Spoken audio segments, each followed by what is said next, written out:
नमस्कार मित्रों, मैं राममोहन उपाध्याय अपने YouTube चैनल वेदिका उपाध्याय में आपका हार्दिक स्वागत करता हूं। मित्रों, आज के इस वीडियो में हम लोग कुछ प्रमुख शैक्षिक समाचारों के संबंध में चर्चा करेंगे जो हमारे लिए काफ़ी महत्वपूर्ण। सबसे पहले एडेड जूनियर हाई स्कूल में अध्यापकों की भर्ती से संबंधित न्यूज़ है। तो आज दैनिक जागरण में एक खबर ये आई है कि जो अभी वकीलों का प्रदर्शन होना है, बहिष्कार है, कार्य बहिष्कार होना है, तो उसके कारण हो सकता है कि सरकार को मौका मिल जाए कि जूनियर हाई स्कूल में जो विज्ञापन आना था उसे वो जारी कर सकती है। ठीक है, वो क्यों? क्योंकि उस दिन जो हाई कोर्ट बंद रहेगा और अंतिम उन्होंने जो हाई कोर्ट ने 1 मार्च तक भर्तियों पर रोक लगाने के लिए कहा था, ठीक है, उसके बाद नहीं।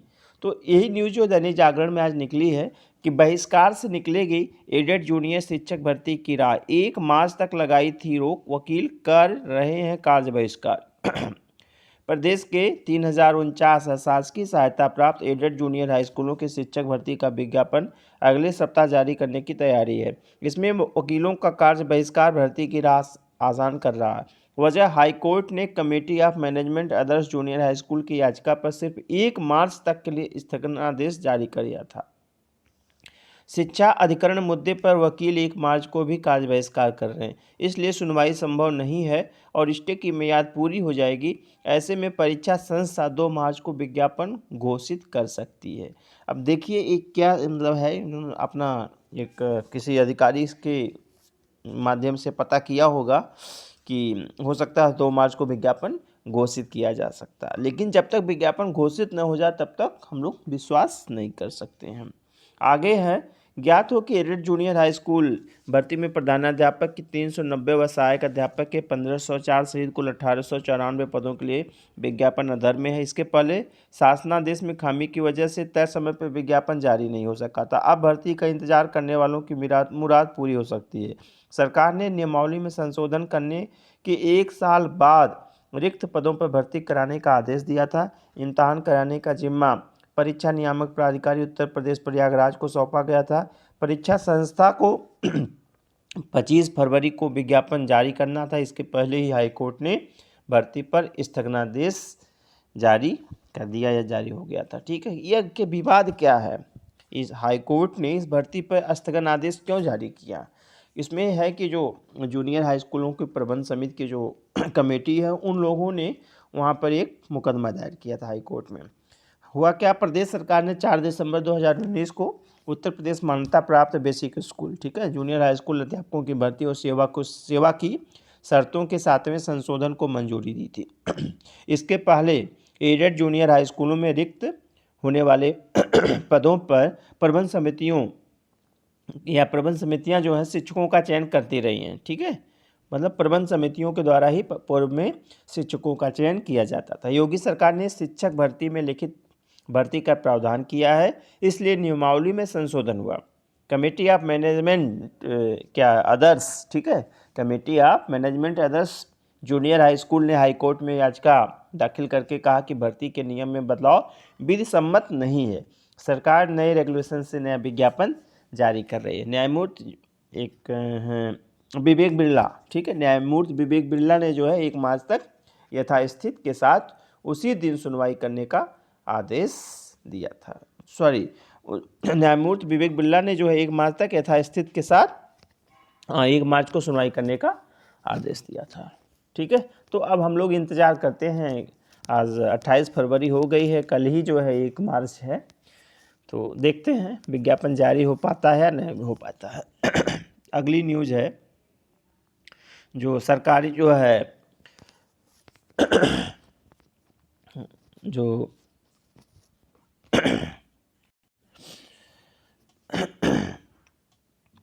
जो आपका शिक्षा सेवा अधिकरण विधेयक विधानमंडल में पारित किया गया है, तो उसका काफ़ी विरोध हो रहा है। ठीक है, उसका विभिन्न शिक्षक संगठनों के द्वारा काफ़ी विरोध किया जा रहा है।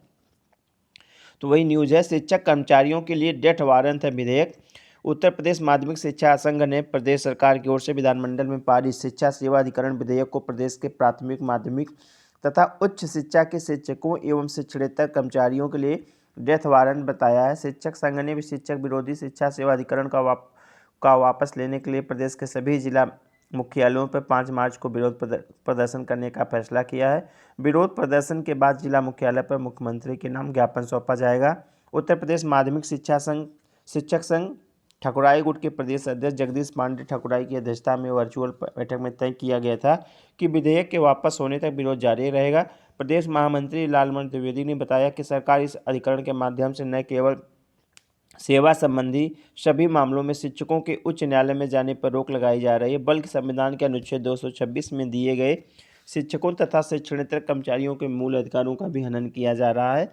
बैठक में वरिष्ठ प्रदेश उपाध्यक्ष डॉक्टर उमेश त्यागी, अयोध्या प्रसाद अग्रवाल, जयप्रकाश नायक, विनोद यादव, अरुण पाल आत्रेय, केदार वर्मा, गणेश पटेल, जगतारण शरण, सतीश पचौरी, दीपक नयन, सुनील शुक्ला, आलोक शर्मा, राम नरेश आदि उपस्थित रहे।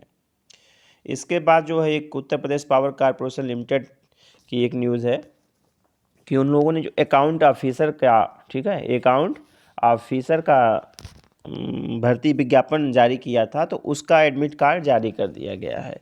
तो UPPCL account officer admit card, account officer भर्ती के अकाउंट कार्ड जारी। इसमें दिया हुआ है Uttar Pradesh power corporation limited account officer admit cards 2021। Uttar Pradesh power corporation limited UPPCL ने सहायक लेखाकार असिस्टेंट अकाउंट के 32 पदों पर भर्ती के लिए होने वाली लिखित परीक्षा के एडमिट कार्ड जारी कर दिए। वहाँ पे अकाउंट ऑफिसर दिया हुआ था, यहाँ पे असिस्टेंट अकाउंट लिखा हुआ है, ठीक है। अभ्यर्थी www.upenergy.in पर जाकर या नीचे दिए गए डायरेक्ट लिंक पर क्लिक करके एडमिट कार्ड डाउनलोड कर सकते हैं, ठीक है। लिखित परीक्षा 3 घंटों की होगी, 3 घंटे की परीक्षा होगी, जिसमें 200 अंक के 200 ऑब्जेक्टिव प्रश्न पूछे जाएंगे। प्रत्येक सही उत्तर के लिए 1 अंक मिलेगा और गलत उत्तर के लिए 1/4 1/4 मतलब माइनस है, 1/4 अंक काट लिया जाएगा। लिखित परीक्षा में पास होने वाले उम्मीदवारों को इंटरव्यू के लिए बुलाया जाएगा, जो 25 अंकों का होगा। फाइनल मेरिट लिखित परीक्षा व इंटरव्यू में प्राप्त मार्क्स के आधार पर बनेगी। उत्तर प्रदेश पावर कॉरपोरेशन लिमिटेड की ही एक न्यूज़ है, जो ARO एडमिट कार्ड की, ठीक है। जो यूपीपीसीएल समीक्षा अधिकारी भर्ती परीक्षा के एडमिट कार्ड जारी।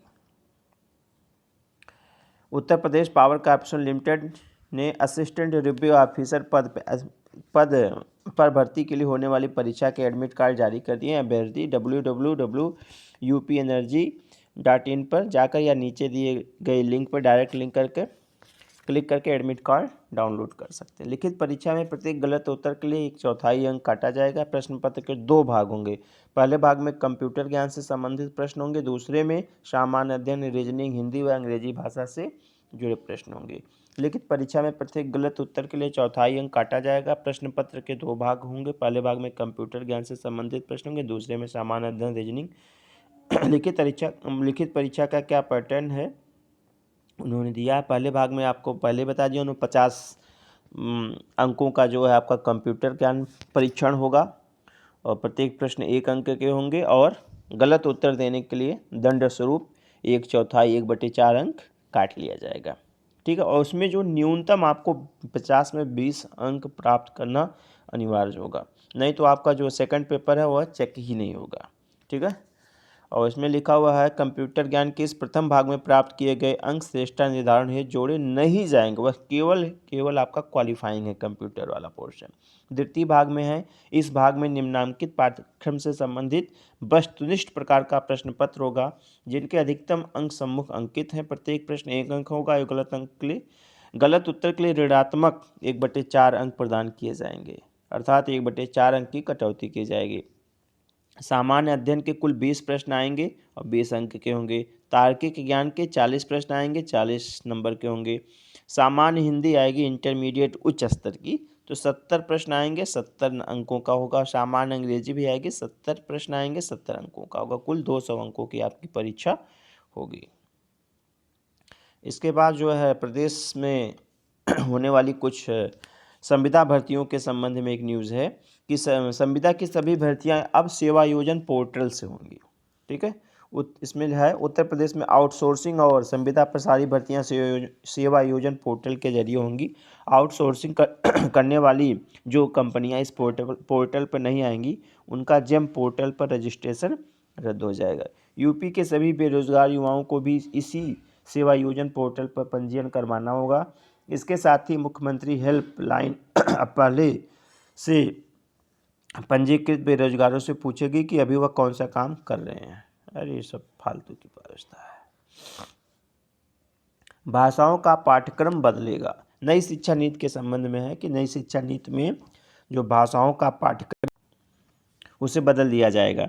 नई शिक्षा नीति के तहत उच्च शिक्षा के पाठ्यक्रम में प्रस्तावित बदलाव कई स्तरों पर दिखाई देगा। नए पाठ्यक्रम में गैर प्रायोगिक विषयों में भी व्यवहारिक ज्ञान पर जोर दिया गया है। भाषाओं के पाठ्यक्रम में भी इसका असर दिखेगा। नया पाठ्यक्रम 1 जुलाई 2021 से शुरू होने वाले सत्र से लागू हो सकता है। स्नातक स्तर पर लागू होने वाले न्यूनतम समान पाठ्यक्रम के संबंध में शासन ने जारी दिशा निर्देशों के आधार पर ये पाठ्यक्रम तैयार किए जा रहे हैं। शासन ने भाषाओं के पाठ्यक्रम में अनुवाद व स्क्रिप्ट राइटिंग समेत रोजगार से जुड़ने वाले लेखन की अन्य विधाओं को शामिल करने का सुझाव दिया। इस तरह हिंदी, संस्कृत और अंग्रेजी समेत अन्य भाषाओं के पाठ्यक्रम को अब ज़्यादा उपयोगी बनाया जाएगा। नई शिक्षा नीति में 2 मुख्य विषय चुनने होंगे। नई शिक्षा नीति के तहत 12वीं के बाद उच्च शिक्षा के पहले वर्ष में प्रवेश लेने के इच्छुक छात्र को प्रथम वर्ष के लिए 2 मुख्य विषयों के साथ एक संकाय का चुनाव करना होगा।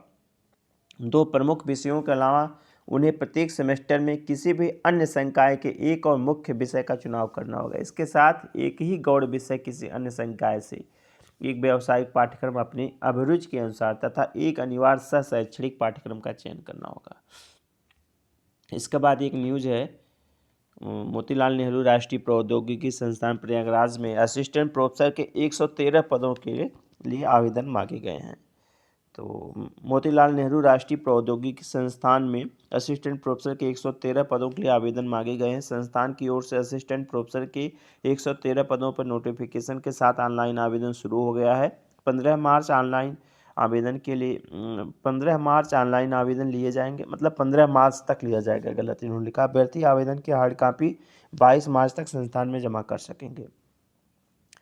MNNIT के रजिस्ट्रार डॉक्टर सर्वेश तिवारी ने बताया कि संस्थान में अलग अलग ब्रांच में असिस्टेंट प्रोफेसर के 113 पदों के लिए आवेदन मांगने के लिए 7 ऑनलाइन आवेदन प्रक्रिया शुरू हो गई है। संस्थान की ओर से जारी 113 पदों में 40 अनारक्षित, 16 आर्थिक रूप से कमजोर वर्ग, 29 अन्य OBC, 18 SC एवं 10 ST एवं दिव्यांग के 6 पद हैं।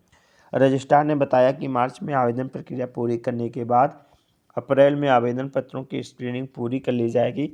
संस्थान की ओर से अप्रैल के अंतिम व मई के पहले सप्ताह में इन पदों के लिए साक्षात्कार कराया जाएगा। इसके बाद कुछ न्यूज़ जो है उत्तर प्रदेश लोक सेवा आयोग की है। उत्तर प्रदेश लोक सेवा आयोग के ने एक नोटिफिकेशन जारी करके ऐसी न्यूज़ दिया है। सबसे पहले है मत्स्य विभाग में सहायक सांख्यिकी अधिकारी से संबंधित। तो सर्वसाधारण को एतद द्वारा सूचित किया जाता है कि मत्स्य विभाग के अंतर्गत सहायक सांख्यिकी अधिकारी विज्ञापन संख्या 2/2014-15 विभाग संख्या S2/3 के 8 पदों विषयक आयोग के विज्ञापन के क्रम में अभ्यर्थियों द्वारा प्रेषित अभिलेखों के आधार पर और अभ्यर्थियों का साक्षात्कार दिनांक 12 मार्च 2021 को पूर्वाह्न 10 बजे एवं अपराह्न 2 बजे नियत किया गया है। इस संबंध में विस्तृत प्रेस विज्ञप्ति आयोग की वेबसाइट uppsc.up.nic.in पर उपलब्ध है। ठीक है, आप इसे देख सकते हैं। इसके बाद उत्तर प्रदेश लोक सेवा आयोग की दूसरी न्यूज़ है रेशम विकास विभाग में सहायक निदेशक के लिए। तो इसमें है सर्वसाधारण को सूचित किया जाता है कि रेशम विकास विभाग उत्तर प्रदेश के अंतर्गत सहायक निदेशक रेशम उत्पादन के 3 पद अनारक्षित हेतु विज्ञापन संख्या 1/2018-19 विज्ञापन संख्या विभाग संख्या S9/01 दिनांक 18/5/2018 जारी किया गया था। उक्त विज्ञापन के सापेक्ष और अभ्यर्थियों का साक्षात्कार दिनांक 6 मार्च 2021 को पूर्वाह्न 10 बजे नियत किया गया है। साक्षात्कार के संबंध में समस्त विवरण आयोग की वेबसाइट पर उपलब्ध है। आप उसे एक बार देख लीजिएगा कि आपको कौन कौन से डॉक्यूमेंट्स ले जाने हैं। इसके बाद तीसरी विज्ञप्ति भी उत्तर प्रदेश लोक सेवा आयोग की है। यह है आपका चिकित्सा शिक्षा विभाग के लिए। एतद द्वारा सूचित किया जाता है कि आयोग द्वारा चिकित्सा शिक्षा विभाग उत्तर प्रदेश के अंतर्गत विज्ञापन संख्या 1/2020-21 विभाग संख्या S8/40 के माध्यम से विज्ञापित राजकीय मेडिकल कॉलेज में प्रधानाचार्य एलोपैथी के एक पद हेतु साक्षात्कार दिनांक 6 मार्च 2021 को निर्धारित है। प्रश्नगत साक्षात्कार से संबंधित विस्तृत सूचना आयोग की वेबसाइट upsc.up.nic.in पर उपलब्ध है। ठीक है। इसके बाद एक दुख की खबर है कि प्रयागराज में एक और प्रतियोगी छात्र ने लगाई फांसी। वहाँ पे कुछ दिनों से कई छात्रों ने जो प्रतियोगी परीक्षाओं की तैयारी कर रहे थे अवसाद में आकर जो है अपने जानों को दे रहे हैं, जबकि यह नहीं करना चाहिए। ठीक है। माता पिता या अभिभावक आपको इसलिए नहीं भेजते हैं कि आप अपने जो है प्राणों की आहुति वहाँ पे दे दें। आपको इसलिए भेजा जाता है कि आप वहाँ पे प्रतियोगी परीक्षाओं के द्वारा उनके सपने को पूरा कर सकें। ठीक है। ये मतलब बहुत ही दुखद खबर है, फिर भी इसमें हमें सोचना चाहिए कि ऐसा क्यों होता है। ठीक। ऐसा इसलिए हो जाता है कि व्यक्ति जो है और कम समय में, अभी इस बच्चे की उम्र जो है, अभी इस बच्चे की उम्र केवल 20 साल है और 2 साल से इलाहाबाद में जो है जाकर तैयारी कर रहा था। फिर भी कौन सी बात आई, किसने जो है सलोरी में रहकर तैयारी कर रहा था और अपनी जान की जो है बलि दे दी। ऐसा नहीं करना चाहिए। अब तो ठीक है, अपना तो गए, अपने माता पिता, जबकि उनके पिता जो है खेती करते हैं, किसान हैं, और अब उनका क्या होगा, कभी उस बच्चे ने नहीं सोचा इस चीज़ को। तो ऐसा जो है मेरा मानना है, देखिए मैं अपना बता रहा हूँ आपको यहाँ पे कि मैं जो है 2003 से लेकर 2020 तक लगातार तैयारी कर रहा हूँ। हमेशा जो है असफलता मिलती आई, असफलता में रहा, कभी 2 नंबर से रुक गया चयन, कभी 3 नंबर से रुक गया, कभी पॉइंट में रुक गया, कभी 8 नंबर से रुक गया। इससे ज़्यादा का कभी गैप नहीं आया, लेकिन फिर भी मैंने कभी हार नहीं मानी। ठीक है। मैं सतत जो है अपना तैयारी करता रहा और अक्टूबर 2021 में 20 में जो रिजल्ट आया है LT गेट का, उसमें मेरा सोशल साइंस में जो है चयन हुआ। इसके पहले मैं एक डिग्री कॉलेज में जो है, ठीक है, पढ़ा रहा था, लेकिन वहाँ पे मैं रेगुलर नहीं था। ठीक है। तो मैं अपना प्रयास करता रहा, तो हमें अपना सतत प्रयास करते रहना चाहिए। हमें परिश्रम, और देखिए मैंने आपको कई बार बताया है, परिश्रम और धैर्य का कोई विकल्प नहीं होता है। तो जो भी है दुखद समाचार है, जो है ईश्वर उनके माता पिता को जो है आप बात में बल प्रदान करें इस विषम परिस्थिति में जो है अपने आप को संभालने की। ठीक है। तो आप इसे भी एक बार देख सकते हैं।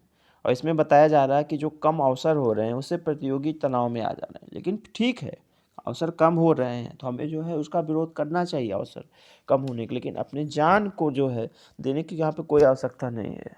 हम अपने प्राणों की आहुति क्यों दें, ये तो कोई बात होती नहीं भाई। तो आप ये भी, इसको भी आप पढ़ सकते हैं।